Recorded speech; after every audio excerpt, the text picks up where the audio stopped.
All right, looks like we're recording. What's today's date? Today is the 14th of January, 2021.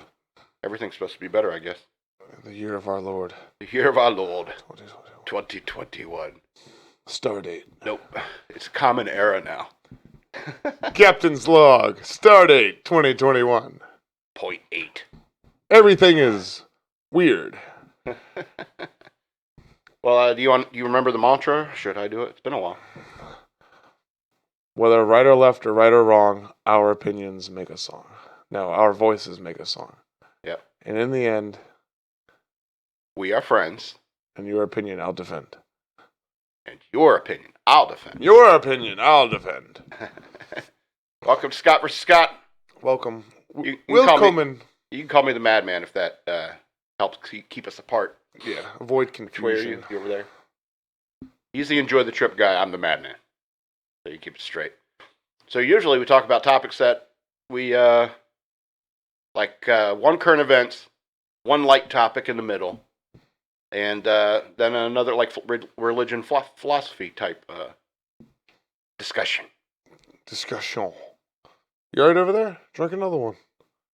I will. Have one for me. I shall. Did you not get another one before we started to have on deck? I got them all over here. Okay. Just making sure. I'm good. I get nervous. You make me nervous. Well, I get nervous like doing a podcast or anything. I mean, and alcohol and cigarettes, they tend to be the kind of thing that nervous people do. They smoke because they don't know what to do with their hands when they're talking. Yeah, no, I know what you mean, Ricky Bobby. Yeah.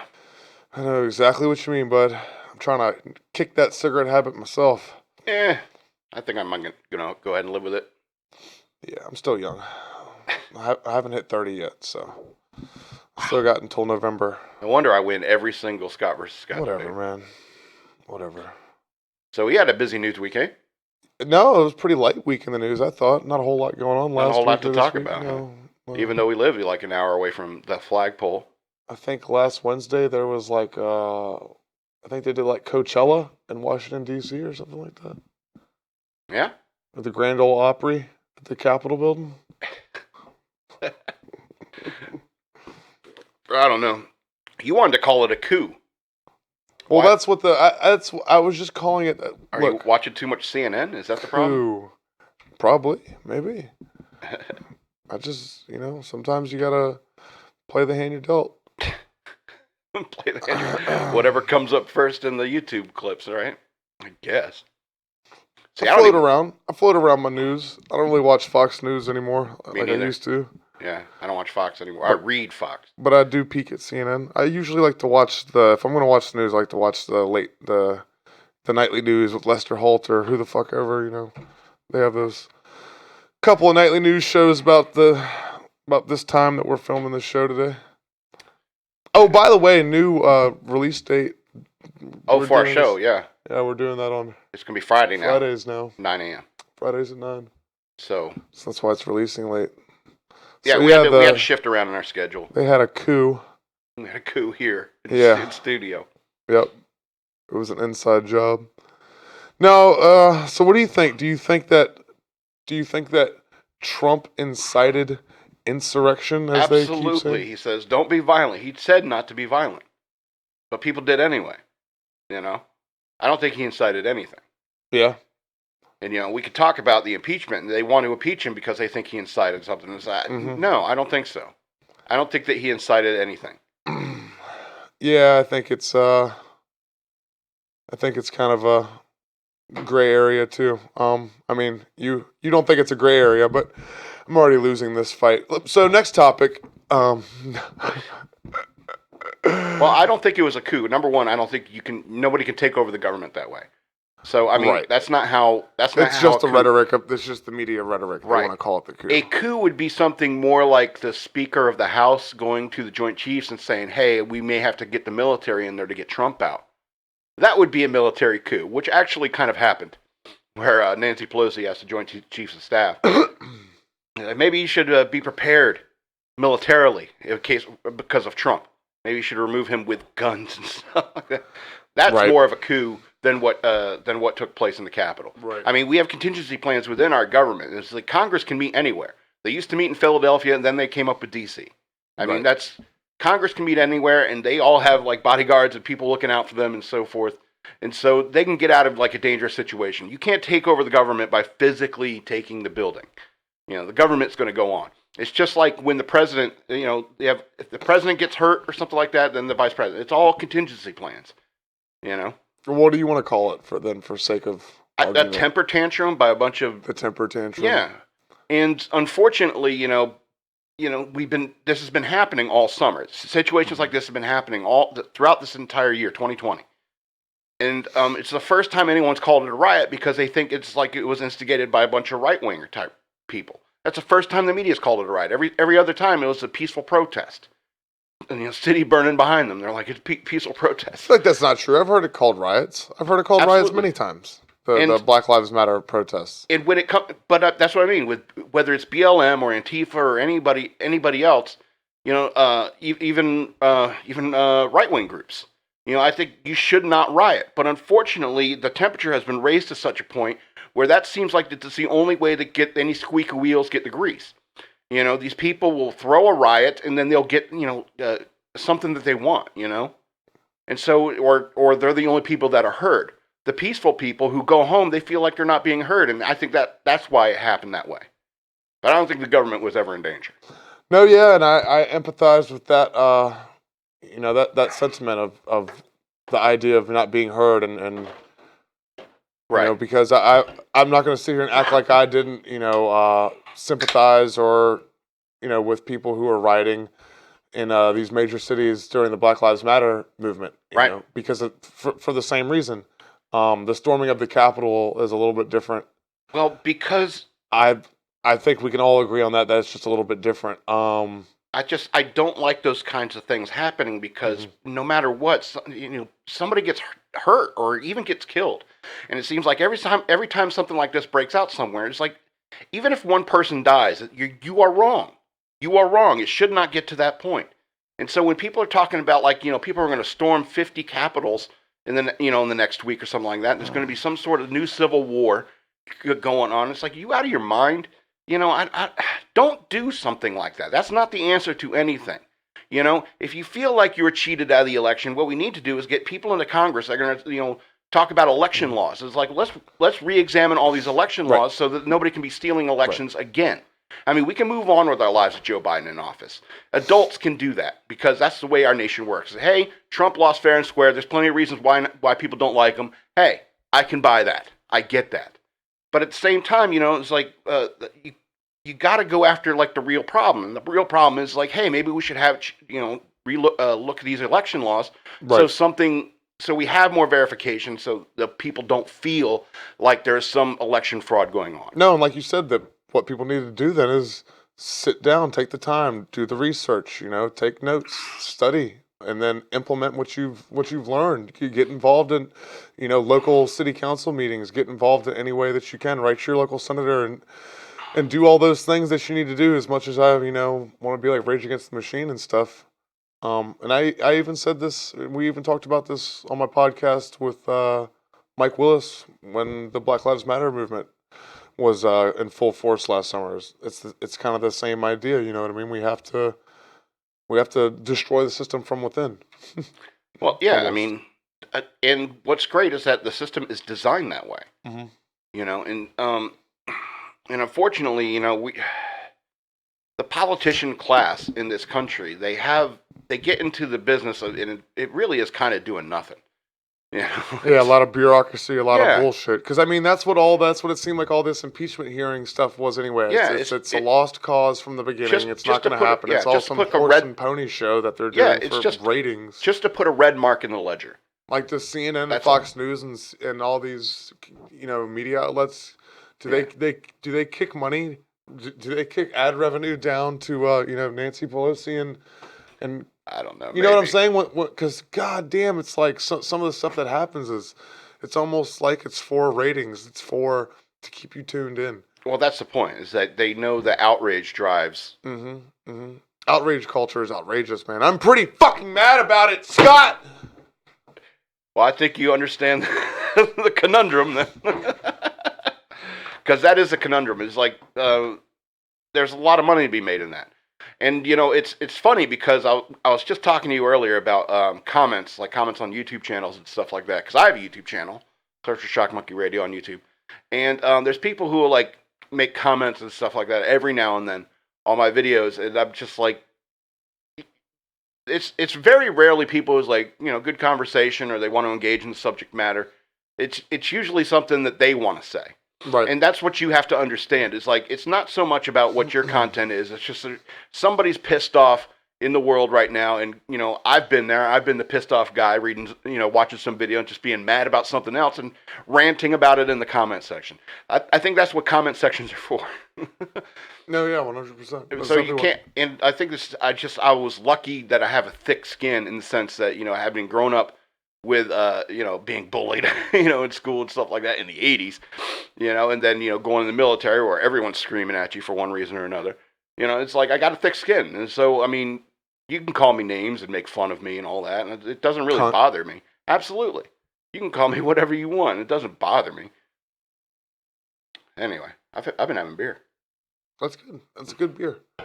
So as far as the impeachment goes and stuff, I see the I like you said, I don't totally know. I don't know enough about this topic to have an opinion on it. So I'm not totally sure if it was an incitement of insurrection. What I do know is that I can see the plus for wanting to impeach Trump, you know, from that side of the aisle. As far as like keeping him out of office and from getting his little fucking contingency plans that he gets, you know, you get after being president as far as Secret Service detail and Well, that's pretty pension. much all you get. Right. So I can see that reasoning, but also if you do impeach him and make a big, you know, huzzah, hoopla, fucking circus, media circus out of all this, then what it will do is make Trump a martyr, and it will just inflame and enrage those His supporters, absolutely. those supporters even more. Absolutely, because those people aren't going away. You may No. think Trump's going away, and I think the left does recognize that. Is that the conservative movement is alive and well.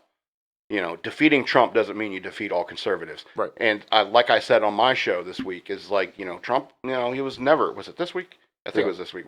Trump, he was never a conservative. You know, and as a conservative, I would say I was like, he's running as a Republican? Really? Right. You know, and it's like, because I mean, he's a New York liberal. Mm-hmm. You know, and what I liked about him is that, you know, he spoke his mind. I mean, he's a buffoon, but so am I. You know, I like my content, so why wouldn't I like Trump's content? It's very similar. You know, just some buffoon talking into the wind. Yeah. I find that stuff hilarious.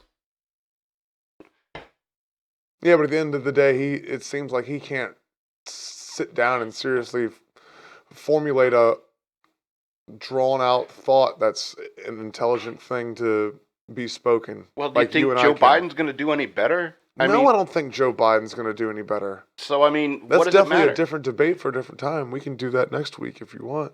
Well, what I mean is, it doesn't really matter who's in that office. Our government is far bigger than that one job. That is one person in one branch of the government. 1,000% dude. That is, but I think it will be good to not have a president that's as divisive and, you know, fucking just outspoken. You know, Trump shit posts on Twitter more than I do on Facebook, and I post a lot on Facebook. Sure, he's an internet troll. He's just he's an internet troll and a pariah, and it's unhealthy, it's immature, and he's gonna be gone in less than a week. So chill the fuck out. Yeah, exactly, you know? And don't make him a martyr. And I think the good thing that is coming out of this and all these extremes that are that you're seeing from that far right movement is that it seems like a good portion of the Republican Party is going from over here to a little bit closer. You know, this is the middle. They're coming back a little bit more. You know what I mean? They're kind of redefining the Republican Party. Well, they want to. Yeah, just like that's I do. important for them to do. And because maybe they needed Trump to fucking blow it up so they could rebuild it and make it even more closer to moderate. Well, I mean, I think that, you know, there's tons of conservatives who are moderate conservatives. Right. I think a large majority of them are. And so, I mean, conservative means just that. And so they're just like, I don't want to get involved unless somebody's coming to my house and taking my kids away and I got to shoot them. I mean, why should I get involved? Right. I mean, even as all these riots have been going on, we are, an hour from D.C. Yeah. And I still went to bed sleeping peacefully that night. Right. I don't think that there's some civil war going on. I Right. just know that, when a ton of people get together, they tend to do stupid things. Right. For win or lose, you go to like a rugby match in England or something like that, the people are going to tear the town apart because their team won and or lost. Yeah. And or lost. It's rugby. So what do you think soccer. about these the state capitals with their armed protests? Do you think there's a potential for I think that the Second unrest? Amendment allows any citizen access to any semi-automatic weapon, small arm that you can find. I think that the Army and National Guard have flamethrowers, drones, tanks, sabot rounds. Do you know what a sabot round is that a tank can shoot? No? Okay, it's like if you hit a tank with a sabot round, any of the people that are in the tank get sucked out a hole about this big because this round is like depleted uranium and is going so Okay. fast that Okay. it sucks people out of a tank. So I think the people versus the government is a losing fight. Don't do it. Don't Yeah. fight that. That's armed insurrection is not what's going to solve these problems. Mhm. Our system is built around correcting these problems, and that begins by voting at your local level, because election day is every year. Every year there's somebody being elected, whether it's local, state, or federal. Right. So you need to actively pay attention to your people, and pay attention especially to the people in your community. Right. Because you may want to vote for a sheriff that is going to be like, no, I am not going to arrest people for not wearing masks. And that's the kind of sheriff you want in that office. And that's the whole idea of American, democracy, the democracy aspect of our republic. And so I think you need to take control and get better people in there. You need to get the people that have been in there forever, just lining their pockets. You need to get them out. I mean, you could talk about term limits if you want, but if you find a good senator and you want to, he's actually a good person and doing a good job in their job, and you're just like, but at the same time, you don't want somebody in there lining their pockets for years with all these schmoozy backroom deals that they do. You don't want them getting good at that. I think it's important for everybody that wants to be involved at that level. You know what I mean? I'm not, this isn't for everybody. I'm not, when I was talking about what I was talking about earlier, and I'm going to reiterate it again, it's not for everybody. But for people who want to be involved at that level, who want to get that wrapped up into politics, that it just consumes your being, that's all you post about on Facebook and Reddit and Twitter and you're out marching for, whichever side that you want to march for and stuff, and do all that and be in the streets. That's great and all. But actually be involved. Just don't be another, a megaphone for another megaphone, because that's another thing that's going on too. There's a lot of us that are out there just listening to people that are other political correspondents, and we're just megaphoning each other, and we're all living in these weird echo chambers and social media and shit. And well, we all grow up wanting to be superheroes, and that's a lot of times when you fight for a good cause, you get those warm superhero fuzzies. It's like, I feel like I'm doing something meaningful in the world. Yeah. But at the same time, you don't want to be casually involved with the news and end up in downtown D.C. and getting shot by a Capitol Police officer. True. Very true. Because you absorbed the news, or somebody that you really trust started ranting, like rants every other day about the news, and I feel I should be involved too. The next thing you know, you're climbing over a barricade and a cop shoots you. And I think whenever any of this stuff happens and people die, that is the saddest part of this entire thing for me. Anyway, you were saying. No, I just mean for anybody who's just really wrapped up in politics and stuff. First of all, I think that one thing a lot of people could do is stop and ask themselves, is there things in my life that I could be working on and bettering myself in and progressing in and focusing inward, rather than focusing all this energy outward and fuck Hillary and fuck Trump and whatever, Invest your time in yourself. Right, rather than on social media, and I'm guilty of it too. Sure. The other thing too is just slow down.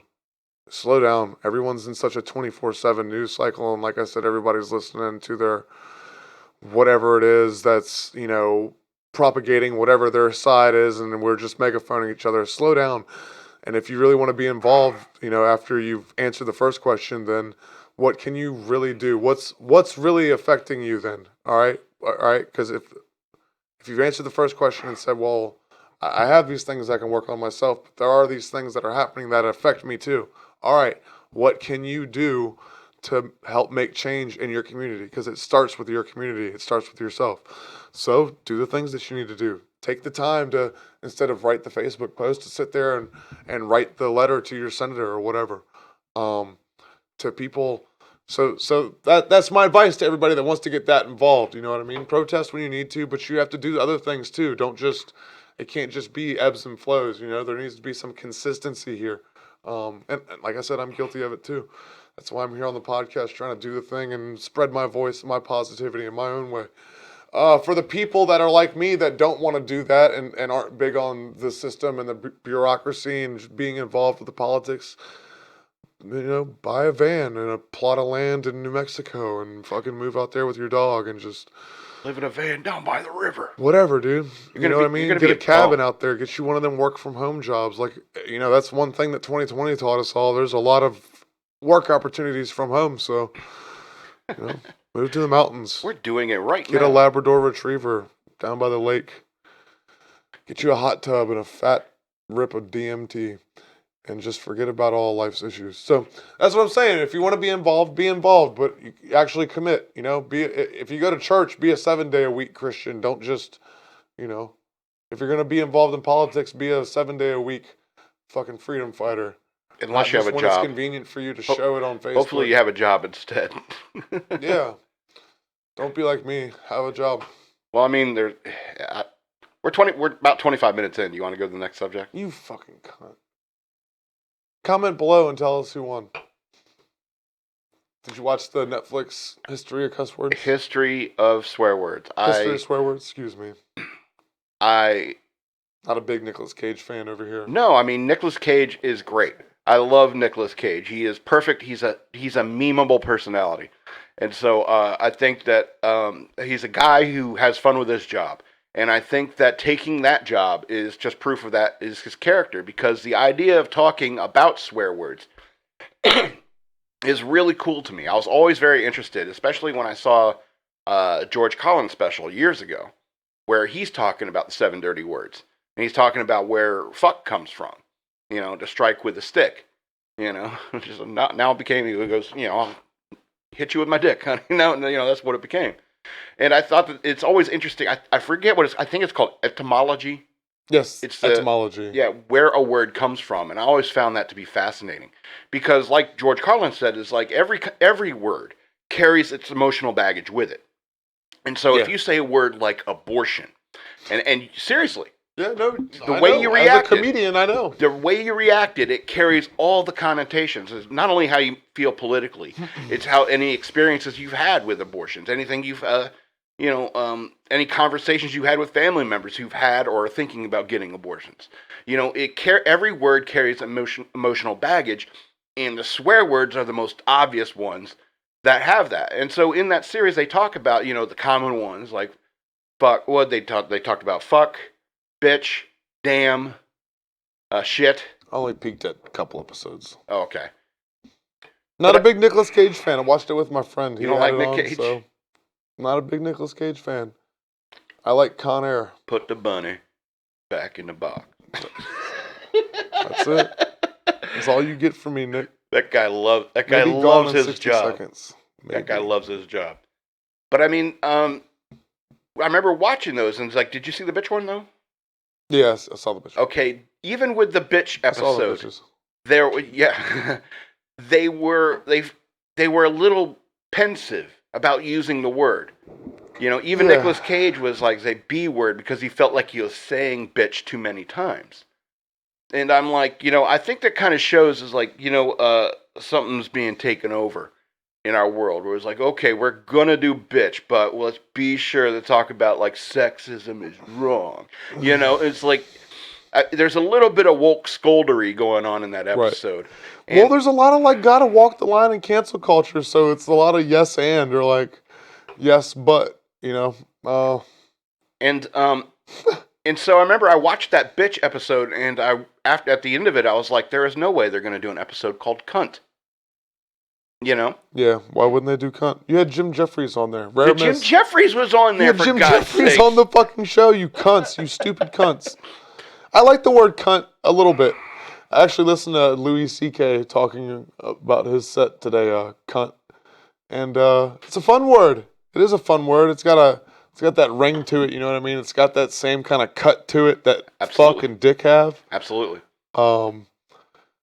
But it's not like for what it is or what it's, I don't think it's definitely like a dismissive or like a nasty word, you know what I mean? It's definitely not meant to be used like, oh, come here and like sit your cunt on my face. It just doesn't have that, because of the ring of the word, the way that it hits, you know what I mean? It's not, Well, maybe that's because of the connotations built around it, but just because of the cut of the word. well, that's what I mean. It's like that word you're saying, cut, is one letter away from the word we're talking about. Cunt. Exactly. It's cut with an N in it. The word is cunt. Could you use it in a sentence, please? Noun. The cunt. Your cunt is so tight. Oh, you fucking cunt. I don't know. Was that good? That was a little bit. Comment below. Kind of good Jim Jeffries impression. I'm going to put my pants up. Well, here's the thing about dirty words like that. Is like, because I think they did talk about like pussy. The word pussy. Pussy's a good word. Yeah, and pussy is different than cunt. You know, there's a little bit of love involved with pussy, but cunt is like, it's like axe wound. You know, it's it's very to the point. It's very and I can understand why it's like the most offensive word to women. You know, and I don't like, you know, using it. I can never think of a reason why I would ever want to use it unless I was hanging around in Australia or something like that and just trying to fit in, you know. So I mean, it's I remember watching those episodes. It's like, there's no way they're going to do that, and I think that that's not fair to the word cunt. I think it's just one of the worst things anyone could be. Like, if you're just really being the worst, if you got called a cunt, you cunt. Like, it's just How many's that? 3? I remember the first time I heard that word. You gonna smoke a fag after this? You can blow a fag. Let's go out back and blow a fag, mate. We're gonna go out back and blow a fag. So, do you want to move on to the next topic so we can blow a fag? So I go to comedy. Oh, you want a cigarette? What, do you got to go? I have comedy in an hour. Oh, okay. I mean, we usually do an hour-long show. We've gone for 30 minutes. All right. You want to keep it short? Do you want to talk about cunt more? You can talk about cunt. I don't have much to say about it. But what other dirty words do you think that they're not going to do? I mean, obviously you're not going to do like racial slurs. Yeah, racial slurs are out. You know, definitely. And so, I mean, I don't think there's you could talk about racial slurs as a whole in terms of like, it's like why they're offensive, and it's like because they're created to dehumanize people. It's like duh. Right. And so, I mean, I get that, and so I think, but curse words is like they're not going to do a show on cunt. What other swear words are there? Did they cover them all? That's my question. And so when I was thinking about those episodes, it's like, did they cover them all? And so I think so. I think they pretty much covered them all. I feel like those are kind of the baseline words, and everything else starts getting really like regional. You know what I mean? Yeah, I guess. I mean, fuck, shit, damn, pussy, cock. Cock really isn't. Cock. They did dick instead of cock. Right, and I didn't feel cock's definitely more aggressive of a word than dick. Yeah. Yeah. Dick's a name. Cock is either a male chicken or a rooster. Thank you. It's a rooster. You won that one, this Scott. Motherfucker never had a speaking spell. Whole life. Grew up in the 80s. Didn't even have a speaking spell. No, I didn't. I had books. The Scott goes, I had books. Comic books. Whatever, man. I have 157 a hoe. Whatever. Comic books. I didn't make the football team either, Scott. It's all right, man. I could have made the wrestling team. Is that the end of the story? What was the last? Yeah. That was the end of the story. It's a good story. You had me there for a minute, man. I was locked in. There was a lot of twists You and were like, turns, I ups could and have. downs. I could have. I mean, there's a lot of weight to that story. This guy. What was our last subject? I can't remember. This is a very light topic. Okay. So tonight, the last topic that we'll be talking about is Palestine and Israel. Yeah, light. Very Super light topic. topic. So tell me what you think you know about this. What I think I know about this? Yeah, what do you think about the whole Israel-Palestine situation? Well, it's a tricky situation for sure. It's definitely a tricky situation. And in recent history, I guess because of I'd have to say because of the position that they've been put in and the boot that they've been put under, the Palestinians have been seen as the more malicious and violent group. Okay. But man, they really got put in a weird position, dude. It's kind of their fault. It's kind of their fault that Britain broke apart the Ottoman Empire and Well, put the Ottoman these groups Empire was against each other. collapsing anyway. I mean, just a bad. Do you ever hear somebody compare something to Byzantine? This is Byzantine. That means it's overly complicated, and that's why the Ottoman Empire fell apart.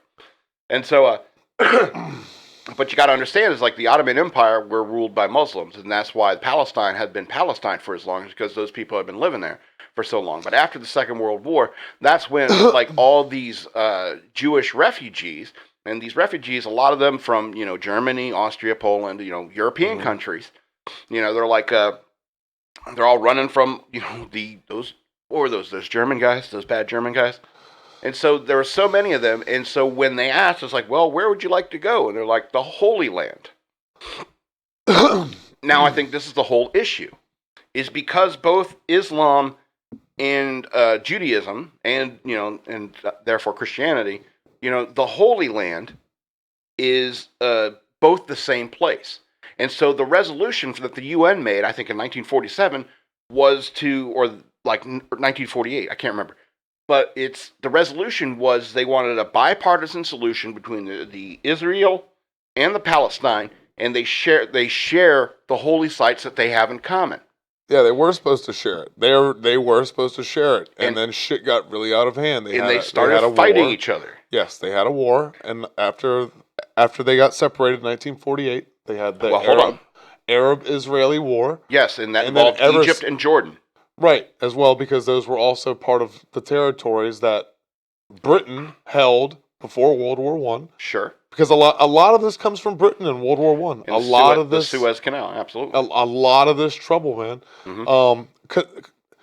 Britain also promised that land to France, Russia, the Arabs, and the Zionists. And before World War II, and before World War One, there was already a lot of a Zionist movement going around Europe, and Herzl was pushing this. Sure, it wasn't uncommon. I mean, right. There was and I'm not to say that anti-Semitism doesn't exist, but with the birth of Zionism and the Zionist movement, there became a certain level of nationalism with, you know what I mean, that they try to define themselves as not a religion, but a nationalism.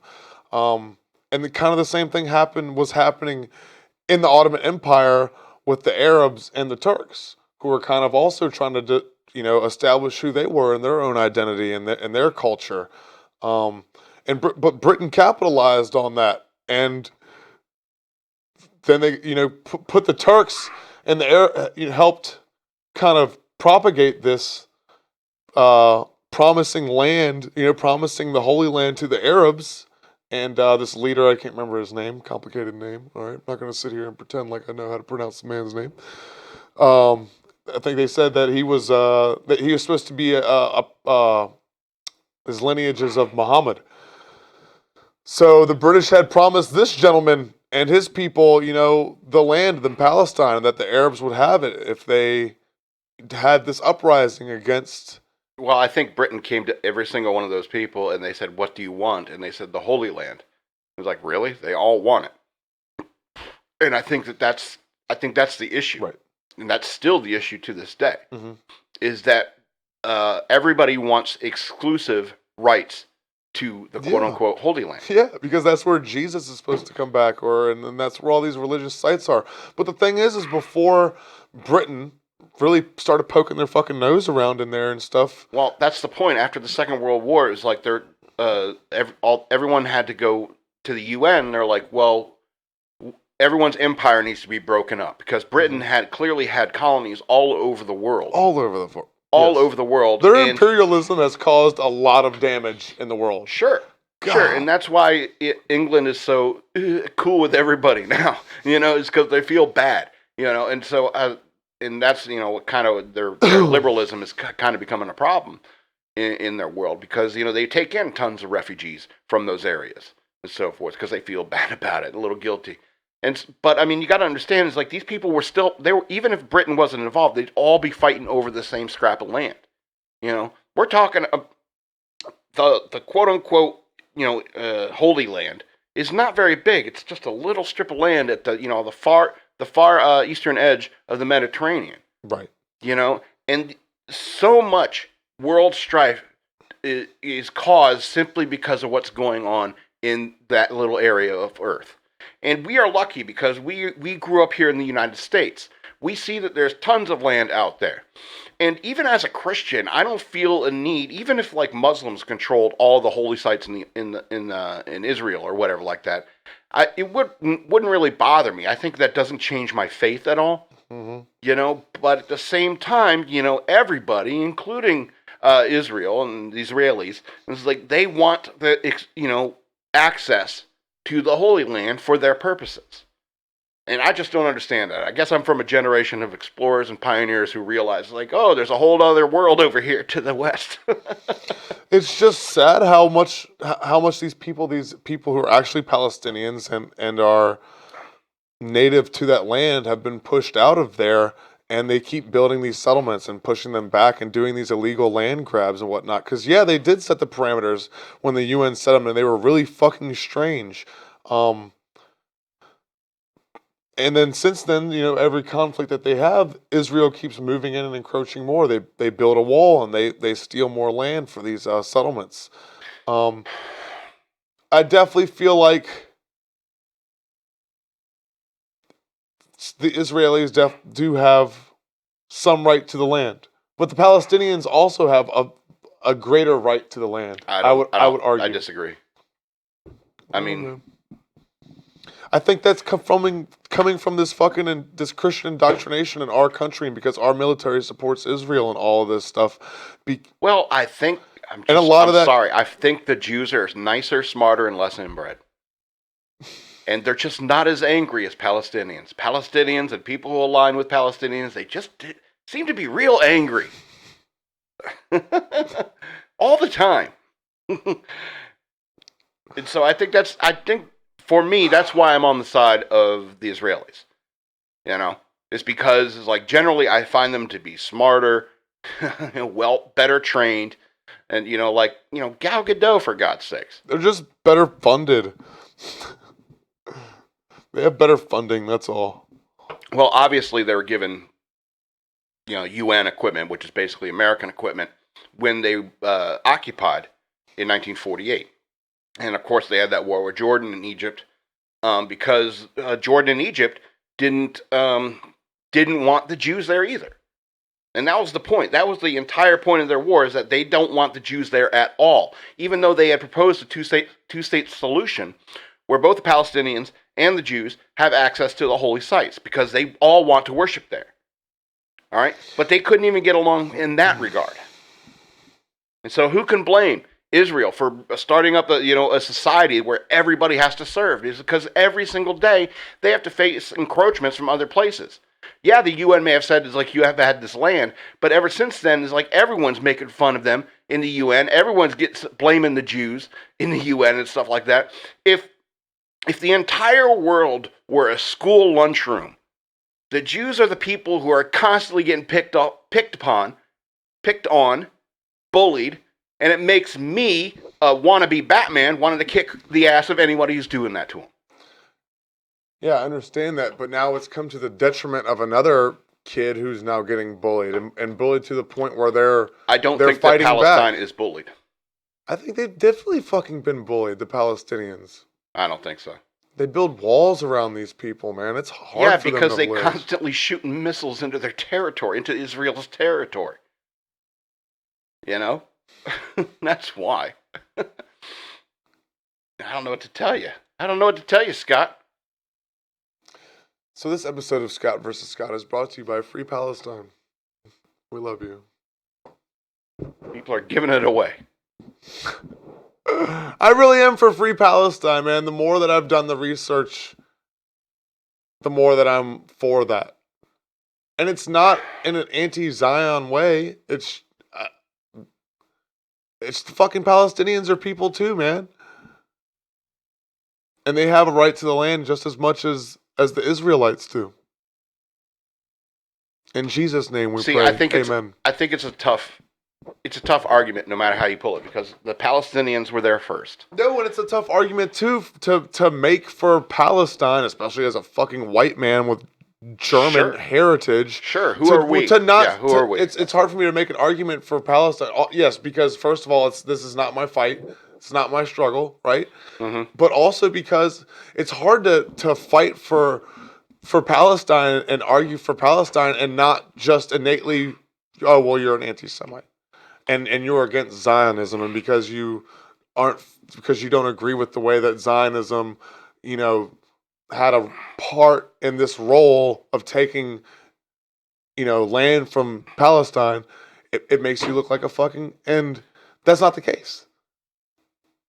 Well, I think the world is big. It's just a fucking touchy subject, man. It's a really touchy subject. Well, sure, because I mean, even though I come down on the side of the Israelis, I understand where the Palestinians are coming from.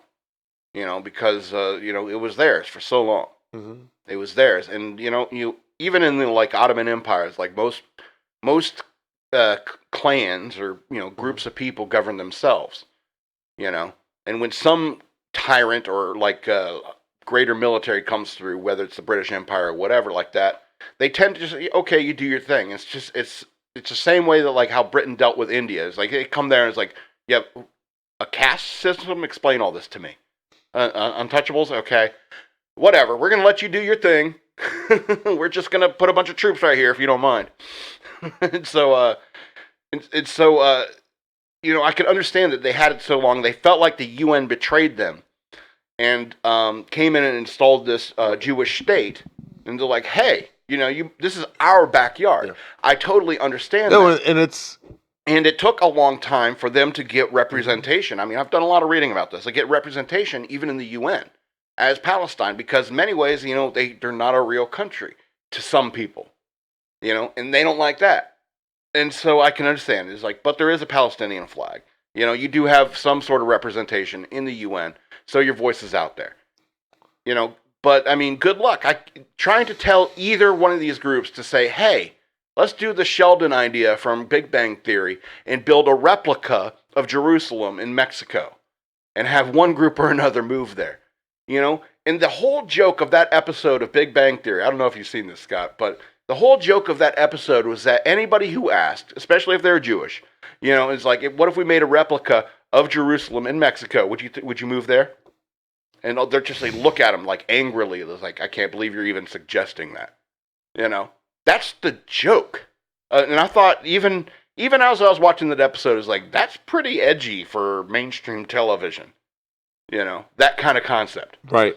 I mean, Sheldon is that kind of guy who comes up with some weird plan and is and that's the point. That's why the animosity exists, is because that concept of making, a replica of the Holy Land is offensive to people who want to occupy it. Yeah, man. It just hurts my brain to think about and to study and research and talk about. I fucking hate this. I had to go do comedy after this. After this Free Palestine. I'm not trying to bum you out.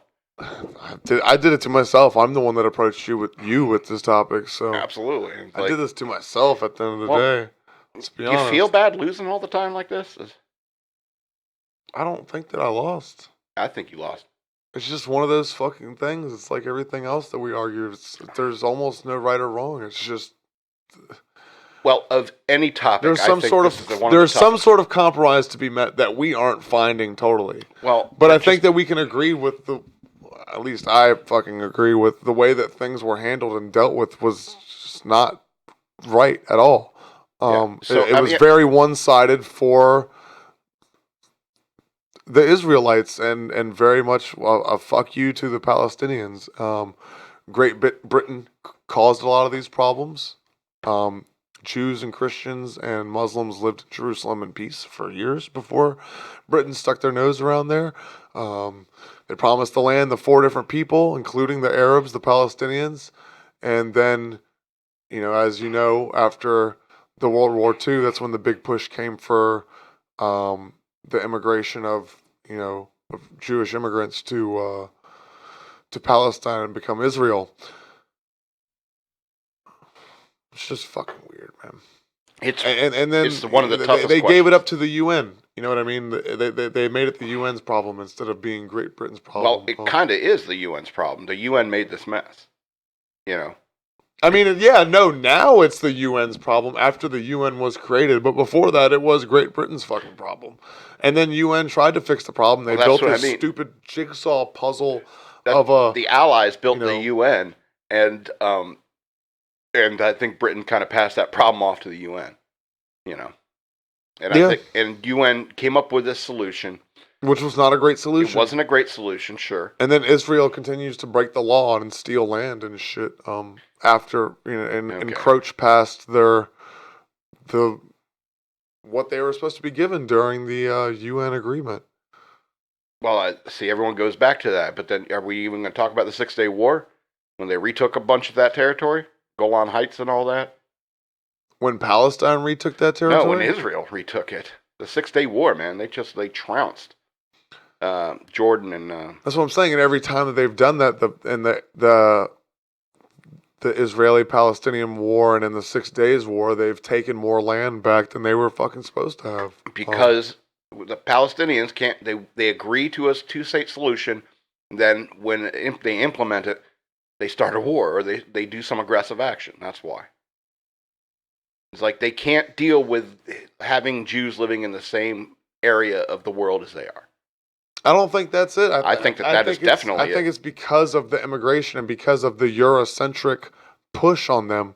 Because the Jewish people that immigrated there, it's a very Eurocentric push. You're talking the about Zionism. they were a bunch of European Jews, right? Absolutely. And and so what you're saying is like the Jews who lived there previously, that lived there with the Arabs and the Christians in harmony, had different values and such, and they weren't being forced upon people. It's almost the same concept as the way that Muslim refugees get brought here, and then fucking conservative people are like, why the hell did you bring all these Muslim people to Minnesota and Kentucky and wherever? They chose to move there.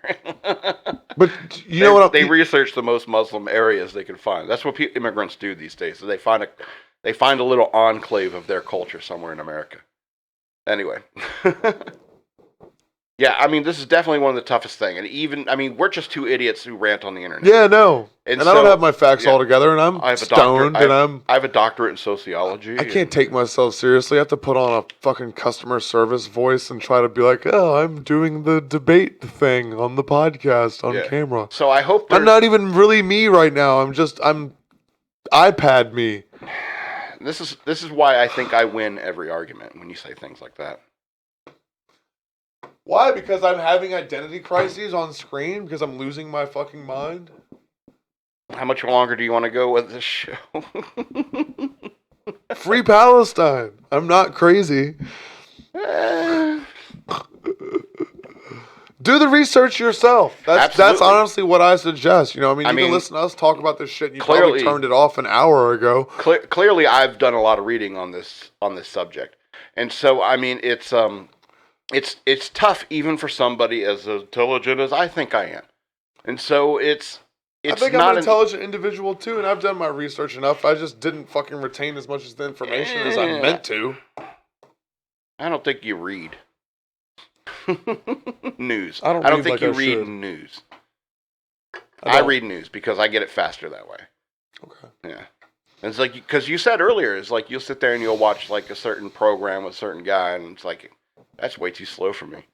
You know, when I read the news, you know, I read so fast. I have speed reading and a photographic memory. Do the research yourself. Absolutely. Free Palestine, but also do the research yourself. Yeah. And I mean, like, free Palestine, but also... Take like, my side, but do the research yourself. Peace in the Middle East, bro. Well, of course. It's like, of course I want peace in the Middle East, but this is a tough question, even removing one of these people. And that's the only solution that a lot of people want. That's the only solution that a lot of people, they keep trying to come up with these two-state solutions for the quote-unquote Holy Land, and they never seem to work out because they cannot tolerate each other. Regardless of who is to blame, it's like for some reason these people are still fighting over the same goddamn temple. Because it's the way the settlements are being pushed on them. It's the same concept as the settlers here and the fucking Native Americans. Ooh, okay, that's a difference. And it is definitely, and we can do that, but it is kind of the same topic. And now they're scattered across the country and put into these. Because in 1947, when they chose to put the Jewish refugees in Israel, is because Palestine was a bunch of inbred goat farmers. Okay? And so when it comes to like superior technology taking over improperly used resources, like a tribal society, it's going to be overtaken by technology all its own. All on its own. It's going to happen no matter what. Why can't you just let them people have their society like we let the fucking, those weird native tribes on those islands have their societies, and if you try to go visit them... North Sentinel Island. You know what I mean? How come we don't let them... Then let them be tribal. Let them do their thing. Sure. Leave them the fuck alone. But that's instead of shooting arrows at anybody who comes near, they're shooting missiles into Israel. Yeah, things got out of hand. Things spun out over there, to say the least. It's not an easy, and I think a lot of it, you can point back at Great Britain. I don't have a solution, but I can tell you the problem. But people love the crown. Spun the fuck out. Yeah, people love the crown. Oh my God, Princess Diana. Do you remember Princess Di? Oh my God. She died. I want to go drink now. I don't care. She was a 7. Everyone's like, oh, she's so beautiful. Nah, she's a 7. She's Olivia Newton-John-ish. So if you're stressed out as much as I am, be sure to subscribe below. Comment who won. Yeah, so you want to end it then? Yeah, I want this to be over. I respect your opinion, man. I know you got a comedy tonight. So where's that going on? It's at Casey's Music Alley every Thursday. Nice. Every Thursday night. And I'll be there talking about Israel and Palestine. No. Hope you got some good jokes in that notebook. Why did I pick this topic? Yeah, it's a tough one, bro. It's a shitty fucking topic. Yes. Do your research. Yes. And I didn't have all my facts prepared, and I can't sit here and mimic everything that I've read and listened to. Or even assume you won. But I definitely, at the end of the day, from what I've retained, feel like free Palestine. And you definitely, at the end of the day, support Israel, and really just, do it yourself. Write your congressman. Yeah. All right. Well, I guess we'll see you next week. Scott versus Scott. Bye.